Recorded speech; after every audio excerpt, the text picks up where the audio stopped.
सभी को जय मसीह की। आज हम डिस्कस करने जा रहे हैं अपने सीरीज को इब्रानियों की पत्री 11 अध्याय उसके 29-30। एक बार पहले हम रीड कर लेंगे, फिर प्रभु की अगुवाई में हम चीजों को शुरू करेंगे। प्लीज। विश्वासी से वे लाल समुद्र के पार ऐसे उतर गए जैसे सूखी भूमि पर से, और जब मिस्रियों ने वैसा ही करना चाहा तो सब डूब मरे। विश्वासी से यरीहो की शहरपनाह जब वे 7 दिन तक उसका चक्कर लगा चुके तो वह गिर पड़ी। आइए हम दुआ करें।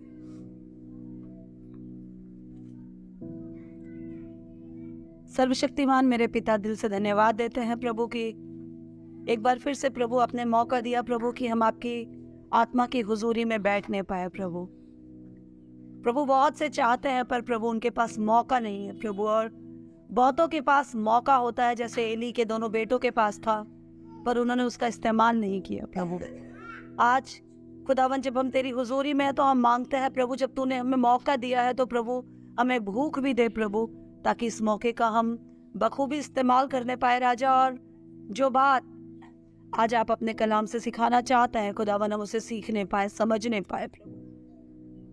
सच में प्रभु जब हम इन्हीं कैरेक्टर्स को, इन्हीं पर्सनालिटीज को बार बार पढ़ते हैं तो हर बार कुछ न कुछ अद्भुत बात स्वर्गीय खजाने से निकलकर हमारे सामने आती है प्रभु। हमारी बुद्धि प्रभु उन प्रकाशनों को देखने के लिए प्रभु बहुत छोटी है प्रभु, पर आपकी आत्मा चीजों को सरल बना देती है। इसलिए खुदावन आज की सुबह हम दिल की गहराई से खुदावन मांगते हैं कि आत्मा का वो प्रकाशन हम पे डाल प्रभु, और होने दे पिता, जो आंखों ने ना देखी, कानों ने ना सुनी और इंसानी समझ से परे है प्रभु, ऐसी बातों को, ऐसे रहस्यों को प्रभु, ऐसे प्रकाशनों को मेरे पिता आज हम देखने समझने पाए प्रभु। मैं अपने आप को पूरी तरह से प्रभु तेरी हुजूरी में लाती हूँ राजा, जाने अनजाने के गुनाहों की माफी मांगती हूँ, और खुदावन दिल से प्रार्थना करती हूँ प्रभु कि तेरी आत्मा मेरी मदद करे प्रभु। मुझे चलाने वाला मेरा बुद्धि, मेरा एक्सपीरियंस ना हो प्रभु, बल्कि मैं पूरी तरह नम्रदीन होकर प्रभु तुझ पर निर्भर हो। बोलने वाले होठ किसी के भी हो, अल्फाज दे रहे हो परमेश्वर पिता, और जब ये अल्फाज हमारे कानों में जाते हैं तो हमारे मन छिद जाए प्रभु, और हम दूसरों को नहीं वरन खुद को टटोलने पाए प्रभु, और तेरी मर्जी के अनुसार अपने आप को माउल्ड करने पाए, बनाने पाए, रिशेप करने पाए। हर बात में प्रभु अपने आप को आपके हाथों में रखते हैं प्रभु, और मांगते हैं हमारी बुद्धि, हमारे ज्ञान को प्रभु तू एक तरफा कर और होने दे, जो तू सिखाना चाहता है पिता उसे हम ग्रहण कर। और तमाम लोग जो तेरे वचन के भूखे प्यासे हैं, जो खुदावन इंतजार कर रहे हैं प्रभु, मांगती हूँ प्रभु कि वो तृप्त होने पाए। जो कुछ हम करें, जो कुछ हम बोले, जो कुछ हम सुने, सब कुछ तेरी अधीनता में, तेरी मर्जी में, तेरी योजना के मुताबिक हो। अपने उद्धार करता, अपने प्रभु, अपने प्यारे तेरे इकलौते बेटे यीशु मसीह के नाम में मांगते हैं, आमीन। It's really beautiful to pray. बहुत बार हम लोग दुआएं करते हैं तो हमें घिसी पिटी कुछ लाइन्स को रिपीट करते हैं। मैं आप लोगों को उत्साहित करूंगी, जब भी आप प्रार्थना करने बैठते हैं किसी और के लिए, खुद के लिए, तो प्रैक्टिकल बातों को लेकर, बाइबल के कुछ वचनों को, इंसिडेंट्स को कोट करके प्रार्थना करें। इससे हमारी बुद्धि और हमारी जुबान दोनों काम देती है। कई बार हमारी जुबान ही चल रही होती है, but our prayer doesn't reach our own heart. हमारी ही प्रार्थना हमारे दिलों तक नहीं पहुंचती है। खुदा का शुक्रिया अदा करेंगे। एक बार हम let's have a good clap for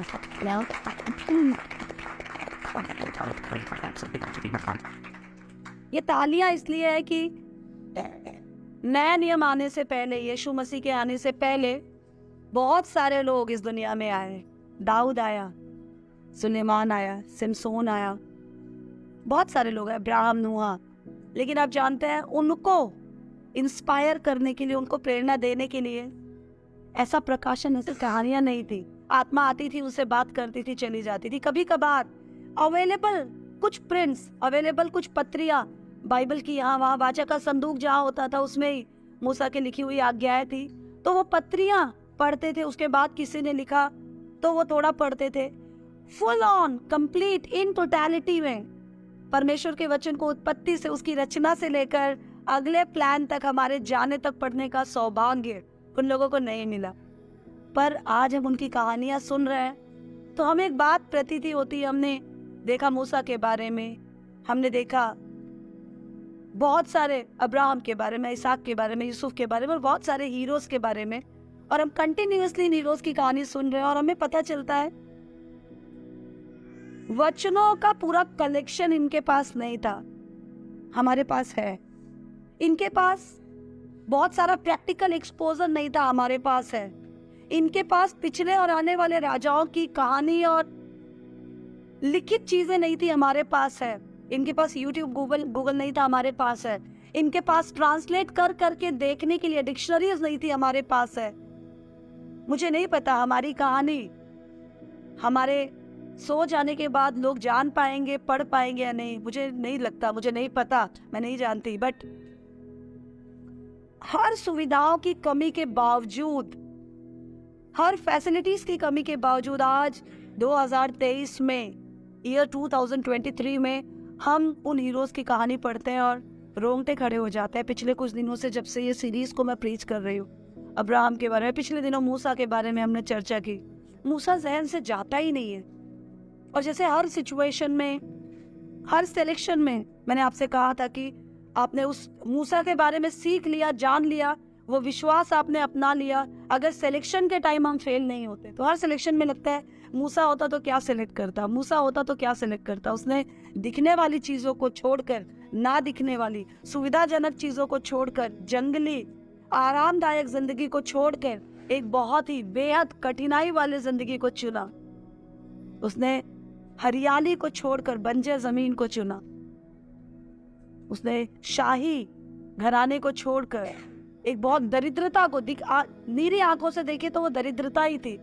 उसने उत्साह करने वाले और उन्माद को बढ़ाने वाले, तारीफों के पुल बांधने वाले एक झुंड को छोड़कर कुड़कुड़ाने वाले और बुरा बोलने वाले और हर टाइम टॉर्चर करने वाले एक झुंड को चुना।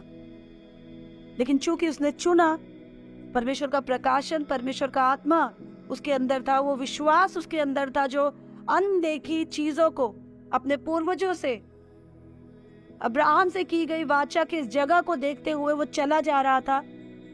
अनदेखी चीजों को देखते हुए और उस जगह को छोड़कर जा रहा था जिस पर बचपन से उसने समय गुजारा था। ये उसका विश्वास था कि वो अंत में यरदन नदी के पहले लोगों को फिर से इंस्ट्रक्शन देकर अपने हाथ यहोशू के ऊपर रखकर सो गया। और हमने पढ़ा था यहूदा की पत्री में, आई गेस, कि उसके लिए शैतान लड़ाई कर रहा था मिकाएल से, उसे डांटना पड़ा। हाउ ब्यूटीफुल, उसके शरीर के लिए। हमारी बाल बाल की रक्षा भी परमेश्वर करता है, बशर्ते हम अपने विश्वास को अंत तक कायम रखें। और मैं इतनी सारी भूमिकाओं की बातें क्यों कर रही हूँ? भूमिकाएं नहीं है, बेसिकली यही है जो इब्रानियों 11 में सिखाता है, यही है जो ये डिसाइड करता है, ये डिसाइड करेगा कि जब हम यहाँ सोएंगे तो हम जागेंगे कहाँ, और यहाँ जब तक हम जागते हैं हम कैसे सोएंगे, हम कैसे सोएंगे, यहाँ हमारा काम डिसाइड करता है। और हम जैसे सोएंगे वैसे ही जागेंगे, ये हमारा सोना डिसाइड करता है। गॉड गेव ग्रेसफुल एंड, प्रभु ने अपनी ही हुजूरी में एक अचान मूसा को दिया। और हमने पिछले दिनों मूसा के बारे में पढ़ा। आज किसी हीरो का नाम नहीं लिखा हुआ। आज अगर हम जब 29 वर्सेस पढ़ते हैं तो इसमें लिखा है, विश्वास ही से वे लाल समुद्र के पार ऐसे उतर गए जैसे सूखी भूमि पर से, और जब मिस्रियों ने वैसा ही करना चाहा तो सब डूब मरे। विश्वास ही से यरीहो की शहर पना, जब वे 7 दिन तक उसका चक्कर लगा चुके तो वो गिर पड़ी। विश्वास ही से राहाब वेश्या आज्ञा ना मानने वालों के साथ नष्ट नहीं हुई, इसलिए कि उसने भेदियों को कुशल से छिपा कर रखा था, कुशल से रखा था। 3 इंसिडेंट के बारे में आज हम पढ़ने जा रहे हैं। लाल समुद्र का पार किया जाना, यरीहो की दीवार का गिराया जाना, राहाब वेश्या का बचाया जाना। मुझे नहीं पता कितना मैं कवर अप कर पाऊंगी, बट कोशिश करूंगी कि तीनों इंसिडेंट, तीनों आइसोलेटेड इंडिपेंडेंट इंसिडेंट्स हैं, तीनों का हिस्टोरिकल ऐतिहासिक रूप से बड़ा सिग्निफिकेंस है, आत्मिक रूप से और भी बड़ा सिग्निफिकेंस है।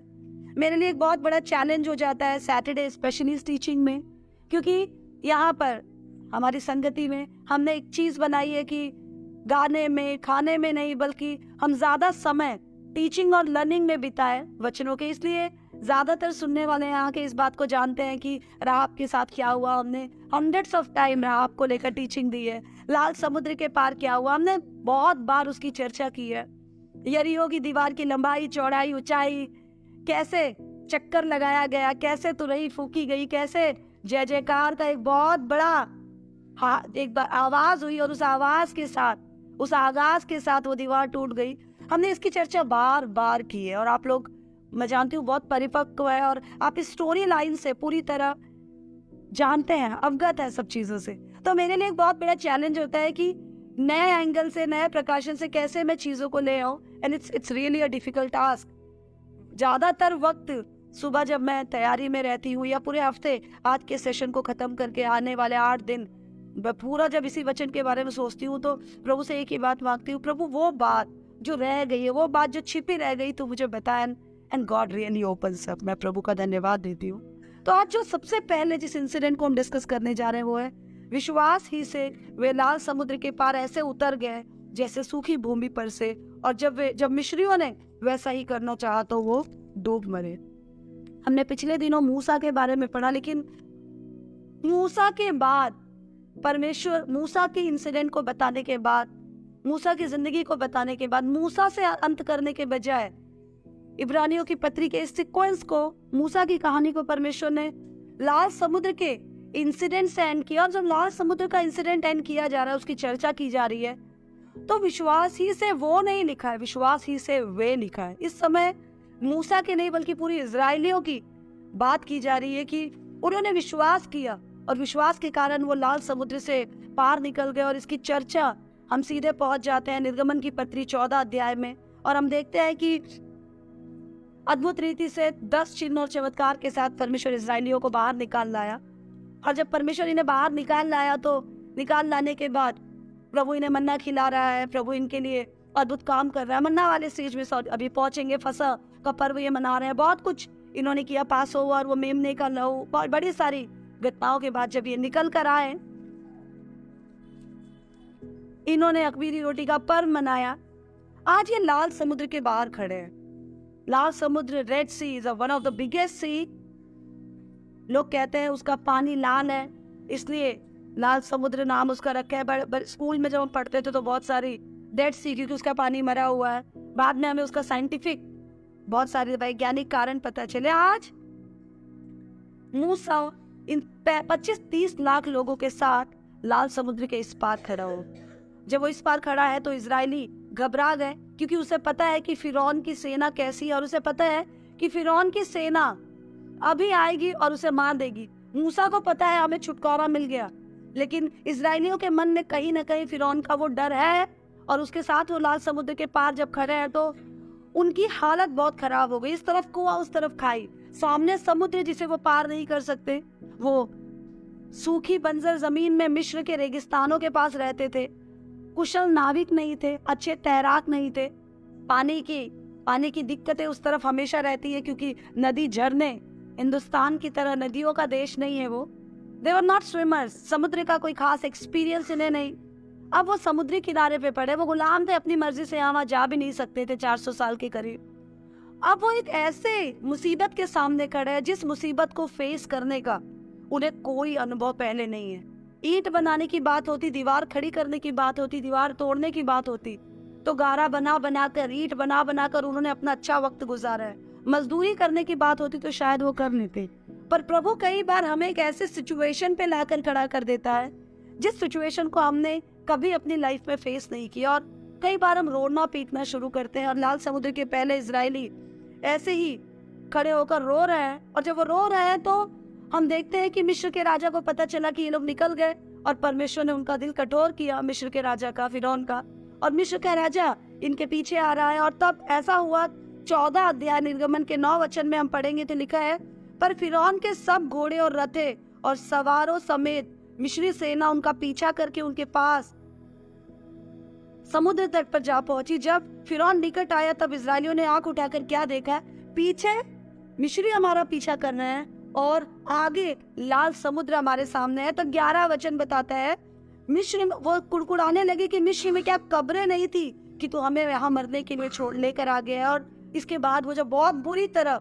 कुड़कुड़ाने लग गए तब परमेश्वर का दास मूसा वहां खड़ा होकर मूसा उनसे कहता है कि तुम डरो मत, अभी अभी तुम परमेश्वर के उद्धार का काम देखोगे। एक बहुत इंपॉर्टेंट बात आज मैंने नोट की इस प्रिपरेशन को करते वक्त 13 वचन कहता है, मूसा ने लोगों से कहा, डरो मत, खड़े खड़े वो उद्धार का काम देखो जो यहोवा आज तुम्हारे लिए करेगा, क्योंकि जिन मिस्रियों को तुमने आज जिनको तुम आज देखते हो कभी ना देखोगे, यहोवा आप ही तुम्हारे लिए लड़ेगा।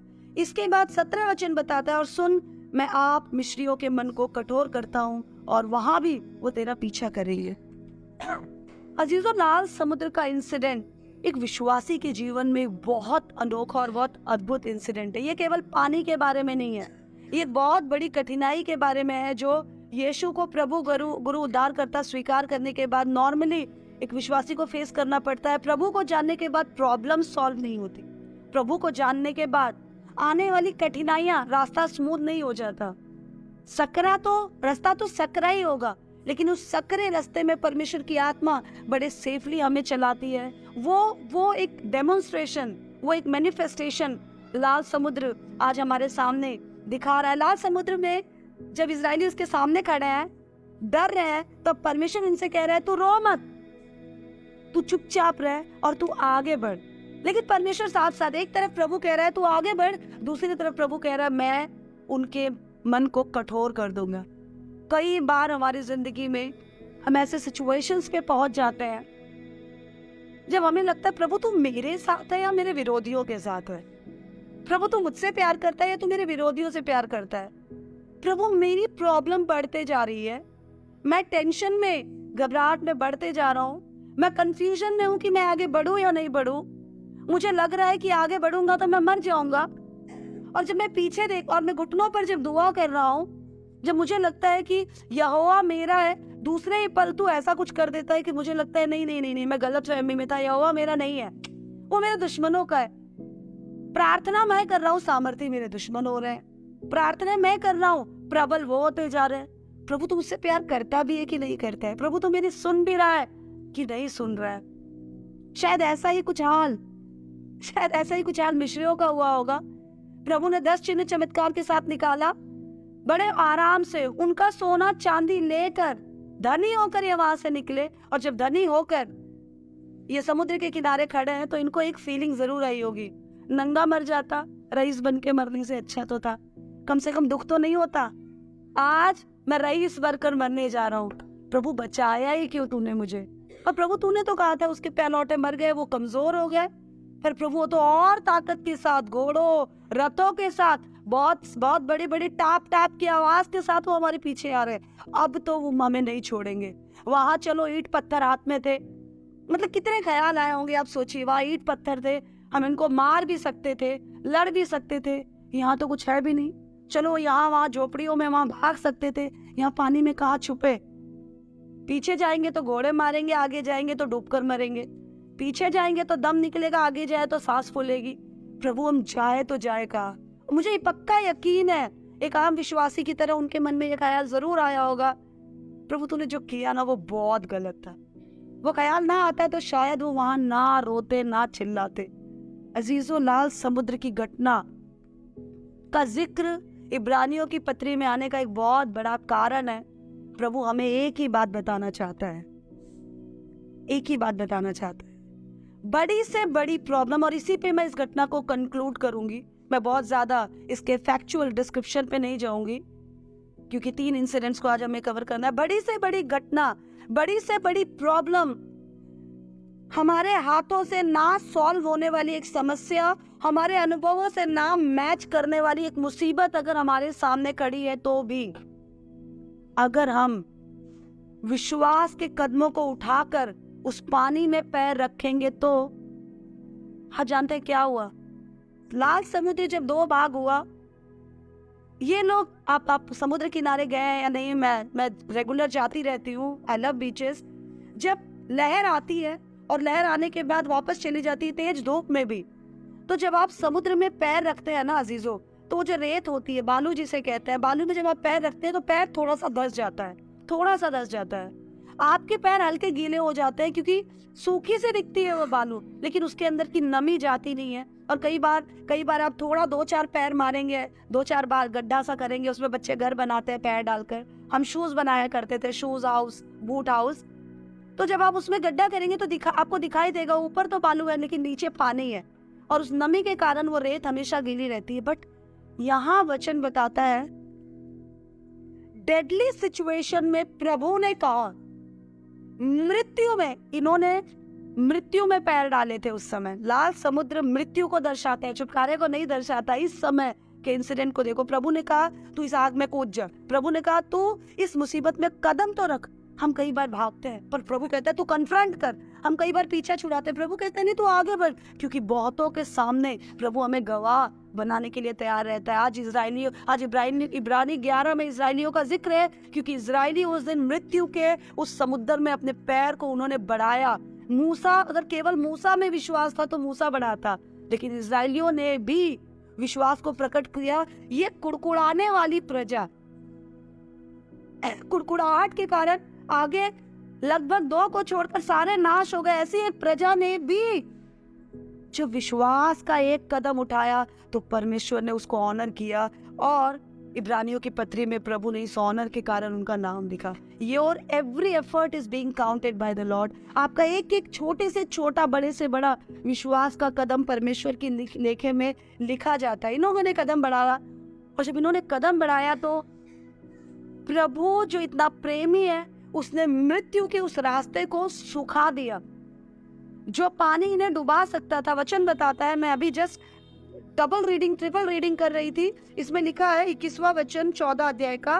तब मूसा ने अपना हाथ समुद्र के ऊपर बढ़ाया और यहोवा ने रात भर प्रचंड पुरवाई चलाई, समुद्र को 2 भाग करके जल को ऐसा हटा दिया जिससे उसके बीच सूखी भूमि हो गई। तब इजरायली समुद्र के बीच स्थल ही स्थल होकर चले, और जल उनकी दाहिनी ओर बाई ओर दीवार का काम देता था। जो इन्हें मार सकती थी, डुबा सकती थी, आज वो इन्हें प्रोटेक्ट कर रही थी। आजू बाजू के पानी को इनके ऊपर आने से बचा रही थी। प्रभु ने ना केवल इजरायलियों की सुरक्षा की, आप कभी बारिश के टाइम पे सड़कों पे घोड़ा या गाड़ी या स्कूटी लेकर जाए, छींटों से हम बच नहीं पाते।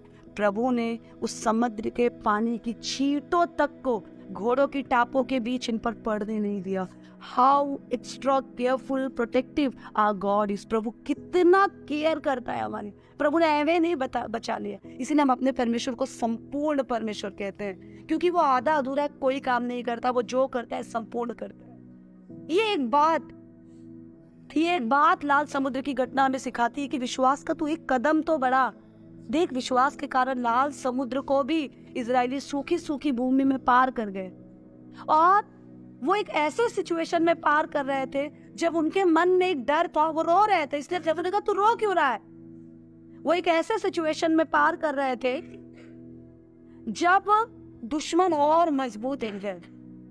ऐसी सिचुएशंस हमारी लाइफ में आएगी जब दुश्मन मजबूत होंगे, प्रॉब्लम्स ऐसा लगेगा बस नाक पे I'm about to die, मैं बस मरने ही वाला हूं। लेकिन विश्वास से आप हिलना मत अजीजो। आपका एक कदम, उन्होंने कदम बढ़ाया, समुद्र सूख गया, वो पार निकल गए। जब वो पार निकल गए तो इन लोगों ने सोचा कि हम भी इनके पार निकल जाए। सबसे पहले वो मजबूत डराने वाली सेना अभी मुझे खत्म करेगी, वो सेना के रथों के पहियों को प्रभु ने हटा दिया, उनके रथों को रोक दिया। जैसे तैसे वो समुद्र के बीच पहुंचे, तब परमेश्वर ने मूसा से कहा कि तू हाथ बढ़ा। हाथ बढ़ाते परमेश्वर ने सारी की सारी इजराइल की सेना को उसी समुद्र में, जो समुद्र इन्हें बचा कर ले आया, उसी समुद्र को जिसने इन्हें डूबने नहीं दिया, उसी समुद्र को जिसमें सूखे सूखे निकल आए, नमी का एक नाम तक इनके शरीर पे ना पड़ा, उसी जगह वो डूब कर मर गए। जब आप विश्वास के एक कदम को बढ़ाते हैं अजीजों, तो परमेश्वर आपको पूरी तरह छुटकारा दे रहा होता है। और जब मैं इंसिडेंट को याद करती हूँ तो मुझे शद्रक मेशक अबेदनगो की भी याद आती है। इन्होंने पानी में कदम रखा, उन्होंने आग में कदम रखा। इनका पानी में कदम रखना इन पूरे के पूरे नेशन को बचा गया, राष्ट्र को बचा गया। उनका आग में कदम रखना पूरे के पूरे राष्ट्र को कन्वर्ट कर गया। सब लोग शद्रक मेशक अबेदनगो, अजर्या, हनन्याह, मिशाएल जो इनके असली नाम है, उनके परमेश्वर का भय मानने लगे। मुझे अच्छे से पता है जब मिस्रियों ने सुना होगा वो जरूर थरथराए होंगे। और खुदा का कलाम बताता है अचानक और मजबूत दिखने वाले ये दुश्मन इजराइलियों को फिर कभी दिखाई नहीं। हालेलुया। सो विश्वास ही के द्वारा इन्होंने बड़ी ही आसानी से लाल समुद्र को पार किया। लाल समुद्र को पार किया, आगे चलते चलते चलते अब ये एक नए नदी के पास पहुंच गए, यरदन को भी इन्होंने अद्भुत रीति से पार किया। और जो अगली घटना है जिसका हम जिक्र करने जा रहे हैं उसकी चर्चा है यहोशू की पत्री उसके 6 अध्याय में, जब मूसा सो गया है और नून का पुत्र यहोशू, राइट, अब वो यरीहो के सामने यरदन पार करके इजराइलियों को ले आया है। आप अच्छे से यहोशू की पत्री स्टार्टिंग से पढ़े तो आपको पता चलेगा यहोशू ने जब एंट्री की तो ऐसे लड़ा, इनसे लड़ा, उनसे लड़ा। आगे आप पढ़ेंगे तो बहुत कुछ पता चलेगा। पिछले घटनाओं को भी देखे तो हमको एक बात पता चलती, यहोशू एक वॉरियर था, एक फाइटर था, एक कमांडर था। एक तरह से मूसा बड़ी नम्रता से जब लीड कर रहा था एक अगुवे की तरह पूरी टीम को, तो यहोशू मूसा का राइट हैंड होने के नाते एक सेनापति की तरह, एक सोल्जर की तरह वो बहुत मजबूती से लड़ाइयों को लीड कर रहा था। मूसा ने लड़ाइयों को लीड नहीं किया, मूसा ने दुआएं की, मूसा ने आत्मिक रूप से लीड किया। तो यहोशू दिखाता है उसने सैनिक की तरह चीजों को लीड किया। और आज बहुत इंपॉर्टेंट इंसिडेंट है यरीहो की घटना। आज यरीहो के सामने सारे इजरायली खड़े। आप मेरे साथ यहोशू की पत्री निकाल सकते हैं, बिकॉज आपको जरूर इसे कोट करना पड़ेगा या तो आपको इसमें मार्किंग करनी पड़ेगी। यहोशू की पत्री उसके 6वें अध्याय में जब हम देखते हैं तो अब यरीहो के सामने ये लोग खड़े हैं। हम यरीहो के बारे में जानते हैं, बहुत लंबी बहुत चौड़ी दीवार, इसके सामने ये खड़े हैं। इन्हें यरीहो को पार करना है और यरीहो को पार करके इन्हें आगे निकल जाना है। कई लाख जवान पुरुष हैं जो लड़ाई के लिए तैयार किए गए हैं। यदि आप यहोशू 6 का 3रा वचन पढ़े तो इसमें लिखा है, इसलिए तुम में जितने योद्धा है नगर को घेर ले। सारी योद्धा नगर को घेरने के लिए खड़े हैं। योद्धा मीन्स वॉरियर, सोल्जर, हथियार बंद या जो भी उनके पास छोटे बड़े हथियार रहे हो, पत्थर के, लोहे के, व्हाटएवर, वो सब वहाँ खड़े हैं। बहुत खास हथियार नहीं है क्योंकि बंजारों की तरह ये 40 साल से चलते फिरते आ रहे थे। मैं बहुत सारे फैक्ट्स पे नहीं जाऊंगी, सिर्फ कुछ पॉइंट्स को ही टच करूंगी because I want to cover up this topic. Preaching नहीं टीचिंग है ये। जब ये इस दीवार के सामने खड़े हैं तब आपके देश में और पड़ोसी देश में लड़ाई है और आपके देश की सेना पड़ोसी देश के सामने खड़ी है, उनकी सेना हमारी सेना के सामने खड़ी है। ऐसे सिचुएशन में सेना का कमांडर क्या ऑर्डर देगा? हथियार पहन लो, अपने जूतों को ठीक कर लो, गन्स में गोलियों को अच्छे से लोड कर लो, तोप को तैयार कर लो, टैंक्स को प्रॉपर डायरेक्शन में कर लो। जैसे ही मैं कमांड करूंगा, जैसे ही मैं डायरेक्शन दूंगा, वैसे ही अटैक।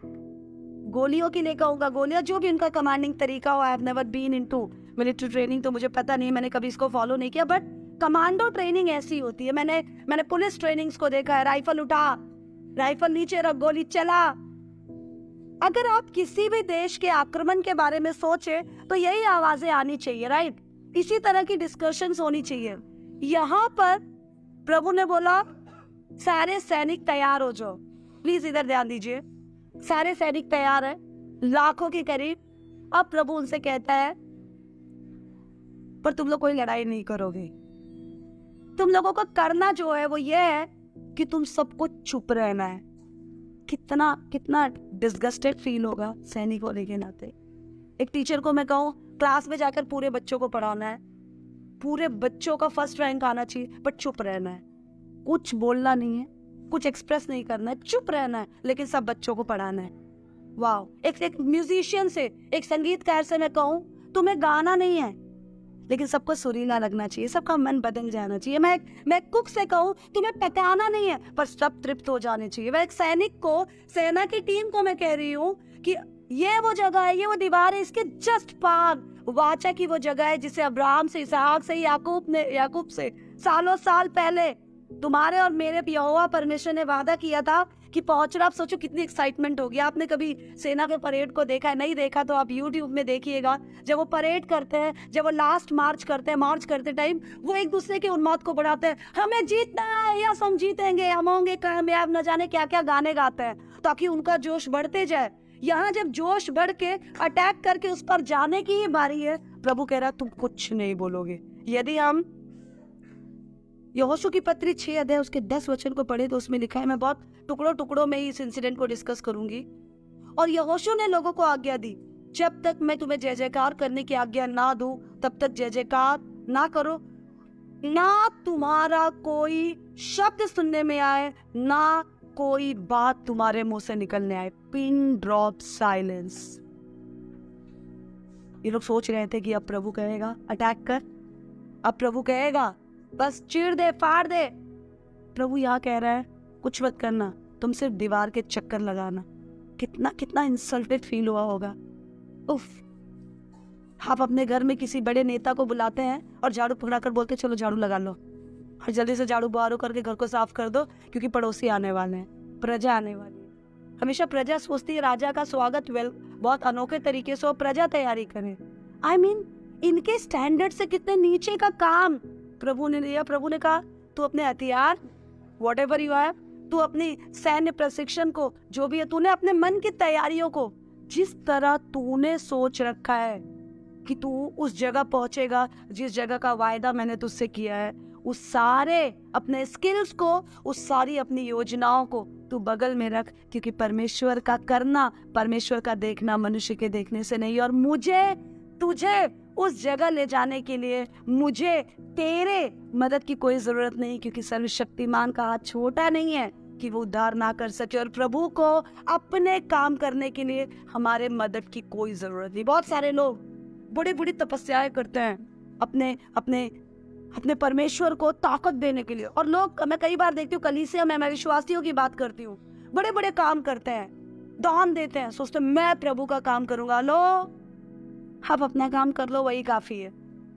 आप ऐसा सोचकर अपना भी काम बिगाड़ रहे हैं। प्रभु को आपके जिंदगी में अपनी योजनाओं को पूरे करने के लिए आपकी शिक्षण की जरूरत नहीं है। प्रभु ने इनसे कहा तू चुप रहना 6 दिन, और याद रखना तू सैनिक बन के नहीं, सेना बन के नहीं, तू चुप रह, याजकों को आगे जाने दे, क्योंकि याजक वो है जो खुदा के समीप जा सकते हैं। याजक वो है जो उसकी वाचाओं को अपने साथ लिए फिरते हैं। याजक वो है जो एक दूसरे के छुटकारे के लिए दुआएं करते हैं। याजक वो है जो लोगों के पाप को परमेश्वर के सामने महायाजक के पास ले जाकर माफी की याचनाएं करते हैं। मुझे तुम लोगों के छुटकारे के लिए सेना की लड़ाई की जरूरत नहीं है, मुझे तो याजक लोगों की जरूरत है। याजकों को वाचा का संदूक दे, 7 याजक, 7 वाचा का संदूक, 7 तुरैया, व्हाटएवर रहा होगा। अगर फैक्चुअली मैं रॉन्ग हो तो प्लीज मुझे माफ कीजिएगा। और उन्होंने यरीहो की दीवार के चक्कर लगाने शुरू किए। पहले दिन चक्कर लगाया, यरीहो के लोग, राहाब वेश्या ने बताया था, थरथरा रहे थे। मुझे बहुत मैं विजुअलाइज कर रही थी, वीडियो की तरह मन में सोच रही थी। बाहर मैं उम्मीद कर रही थी एक सेना आएगी, हाहाकार करेगी, मुझ पे अटैक करेगी।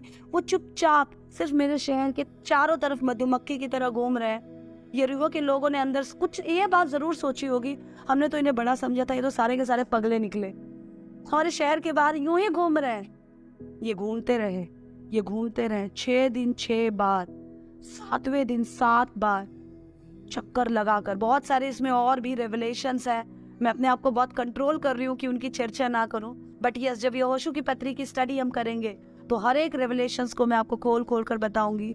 मूसा ने जब लाल समुद्र के पहले प्रार्थना की और प्रभु ने क्यों मूसा से कहा कि तू रो मत, मूसा तो रो भी नहीं रहा था, मूसा तो कमांड दे रहा था। यरीहो की दीवार के समय 6 दिन 6 चक्कर, 7वें दिन 7 चक्कर का क्या मतलब है? There is a great revelation, but I have to confine myself. मुझे अपने टॉपिक पे कन्फाइन रखना है। इसकी चर्चा आपको सुननी है तो टीवी की तरह अगले एपिसोड में यहोशू जब हम पढ़ेंगे तब हम देखेंगे। तो 7वें दिन 7 चक्कर लगाकर तुम सिर्फ तुरही फूंक कर जय जयकार की ध्वनि करना, और जय जयकार की ध्वनि से दीवार के जो यरीको की दीवार है वो टुकड़े टुकड़े हो जाएगी और तुम आसानी से अंदर चले जाओगे। इब्रानियों की पत्री बताता है विश्वास ही से उन्होंने यरीहो की दीवार के चक्कर लगाए और वो दीवार सिर्फ इनकी जय जयकार से टूट गई। अजीजों, दीवार एक्चुअली जय जयकार से नहीं टूटी, दीवार आज्ञाकारिता से टूटी। लाल समुद्र एक्चुअली कदम बढ़ाने से या रोने से नहीं सूखा, लाल समुद्र इसलिए सूखा क्योंकि उस समुद्र में भी कदम बढ़ाने के लिए इन्होंने अपने मन को तैयार किया। प्रॉब्लम लाइफ में कितनी ही बड़ी क्यों ना हो, अगर हम अपने टैलेंट को, हम अपने हुनर को, अपने पास्ट जीवन के जितना कुछ हमने सीखा पढ़ा है उसको अगर हम गिव अप करके हम अगर आगे कदम बढ़ाने को तैयार हैं, कोई दीवार एक विश्वासी के सामने टिक नहीं सकती। हम कई बार हम मसीह लोगों के साथ एक बहुत बड़ी समस्या है कि हम कई बार सोचते हैं मुझे पता है मैं कर लूंगी। आप अपने ज्ञान को लेकर जब तक चलेंगे तब तक आप परमेश्वर को लेकर आगे चल नहीं सकते। मैं आज सुबह सोच रही थी कि अगर मुझे किसी ने यह मौका दिया कि मैं इब्रानियों की पत्री 11 अध्याय का पहला वचन जो है, विश्वास आशा की हुई वस्तुओं का निश्चय और अनदेखी वस्तुओं का प्रमाण है, मुझे अगर इस परिभाषा को बदलने का मौका मिला तो इन शॉर्ट में कहूंगी विश्वास रिस्क लेने का नाम है। अगर आप अपने आप को भूलकर कही गई अनदेखी बातों को देखकर रिस्क लेना ही विश्वास है। हम जिन हीरोज के बारे में पढ़ते हैं, इन्होंने अपने विश्वास के जरिए अपने नाम को इब्रानियों की इस हीरोइक लिस्ट में दर्ज किया। लेकिन आपको बताऊं, इन्होंने अपने विश्वास को खोखले ही प्रकट नहीं किया। इन्हें अपना विश्वास करने के लिए जिस काम को दिखाना पड़ा, करना पड़ा, वो था आज्ञाकारिता। अजीजों, बिना आज्ञाकारिता के अगर आप कहते हैं मैं प्रभु में विश्वास करता हूँ और आप आज्ञाकारी नहीं है, अब छोटी छोटी बातों में चौकसी नहीं करते, अगर आपको प्रभु की आज्ञा मानना भारी लगता है, हेलो, आप विश्वासी नहीं है और आप विश्वास को नहीं जानते। उसका डेमो देने के लिए यीशु मसीह ने गतसमनी बाग में ये बात जानते हुए, मनुष्य की नाई कल मेरे साथ क्या क्या होगा, यीशु ने कहा फिर भी प्रभु मेरी नहीं तेरे पिता तेरी इच्छा पूरी। और वो सूली पे चढ़ गया, और वो सूली पे चढ़ना इस बात का प्रमाण था कि कई बार आज्ञाकारिता प्रकट करने के लिए आखिरी सांस को भी हमें छोड़ना पड़ेगा। लेकिन याद रखना, अगर तुमने आखिरी सांस छोड़ी है तो वो अंत नहीं होगा, वो शुरुआत होगा अनंत काल के नए सांस के लिए। तीसरे दिन यीशु मसीह जी उठा। अगर अब्राहम इस बारे में सोचता, या मूसा इस बारे में सोचता, या यहोशू इस बारे में सोचता, अब्राहम सोच सकता था कि कुछ तो गड़बड़ है भाई, कुछ तो गड़बड़ है। परमेश्वर ने कहा मैं तुझे अपनी इकलौती संतान। प्रभु के स्वर्गदूत आए और उन्होंने मेरी पत्नी सारा से बातचीत की, और स्वर्गदूतों ने बोला कि तेरी पत्नी गर्भवती होगी और मैं तुझे जातियों का पिता बनाऊंगा। इसका मतलब है ये शैतान की आवाज है कि जा और अपने बेटे को कुर्बान कर दी। ये तो प्रभु की हो ही नहीं सकती, क्योंकि प्रभु अपनी ही आवाज के विरोध में क्यों कहेगा। मूसा लाल समुद्र के इस पार खड़े होकर सोचता, प्रभु ने कहा कि निकल जा, प्रभु ने हमें उनको लूटने का मौका दिया, अब हम लाल समुद्र के बाहर खड़े हैं। नहीं, या तो वो प्रभु की आवाज नहीं थी, या तो ये प्रभु की आवाज नहीं है। यरीहो की दीवार के सामने खड़े होकर प्रभु ने कहा कि मैं तुझे उस पार ले जाऊंगा, और प्रभु कह रहे तो चुप रहे। अगर हम चुप रहे तो हम अटैक कैसे करेंगे, हम चुप रहे तो हम उस पार कैसे जाएंगे। प्रभु की आवाज को कॉन्ट्रडिक्ट करने के लिए, प्रभु की आज्ञाओं को ना मानने के लिए कई लोग बहुत सारे बहाने अपनी जिंदगी में ढूंढ लेते हैं। दोस्तों, कई बार हमें लगता है दुश्मन मजबूत हो रहे हैं, कई बार हमें लगता है प्रभु हमारे साथ नहीं है, कई बार हमें लगता है जो प्रभु हमें करने के लिए कह रहा है वो वाचा के बिल्कुल विरोध में है।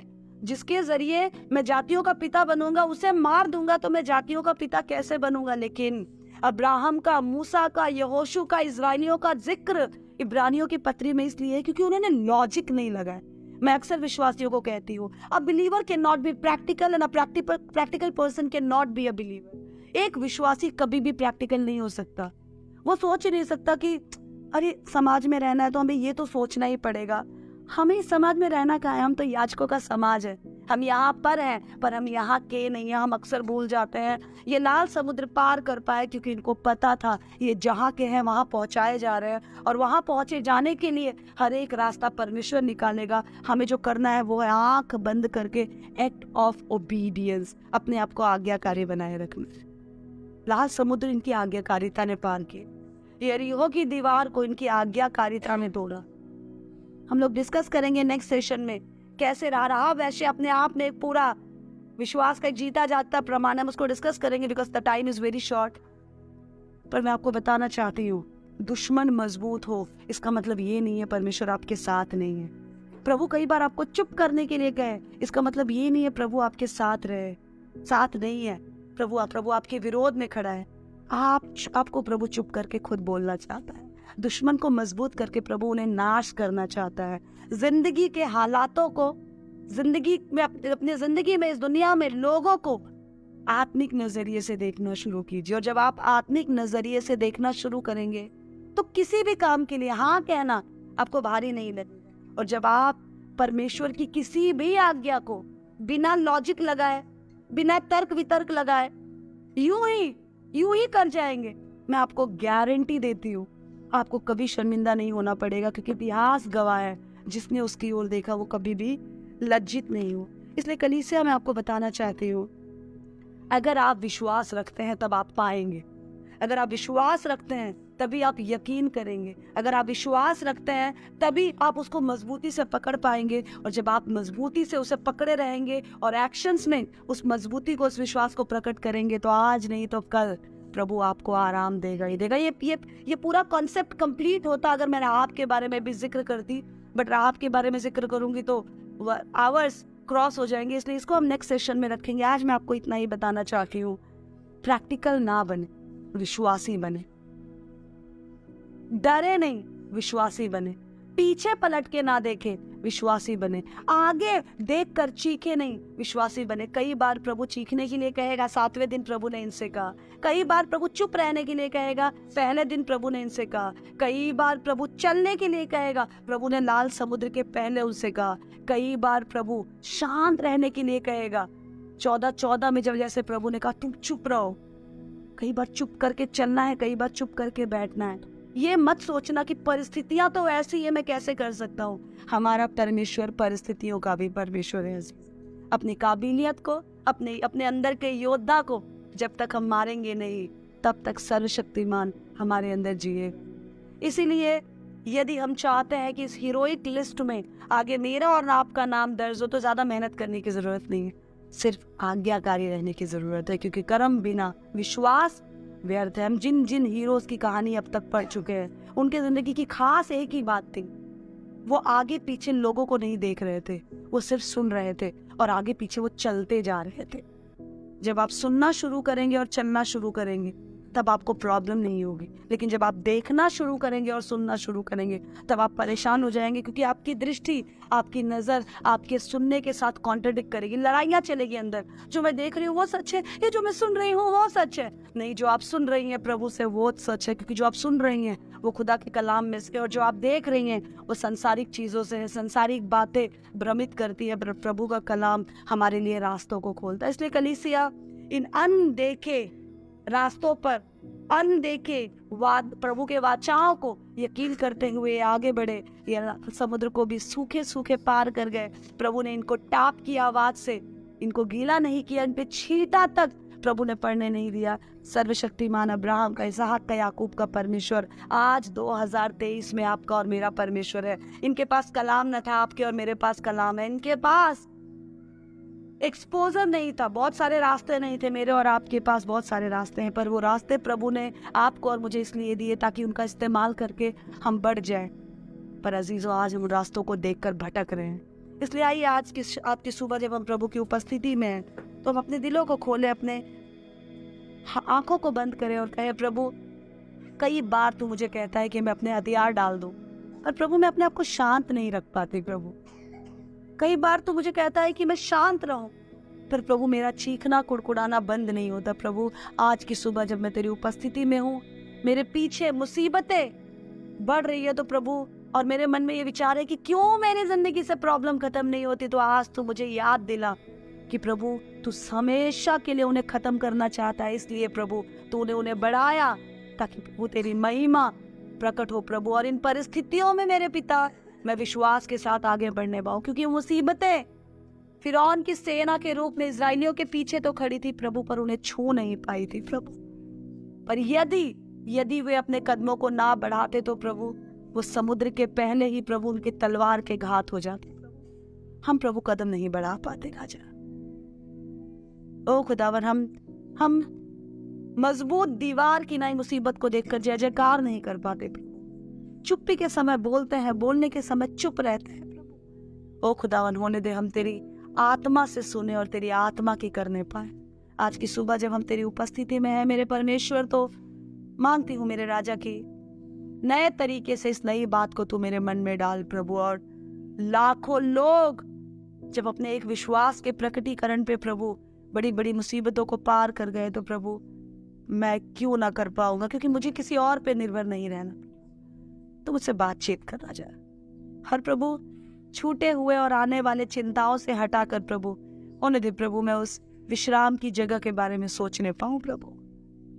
मेरे जीवन में और मेरे जीवन से तेरा राज्य है प्रभु।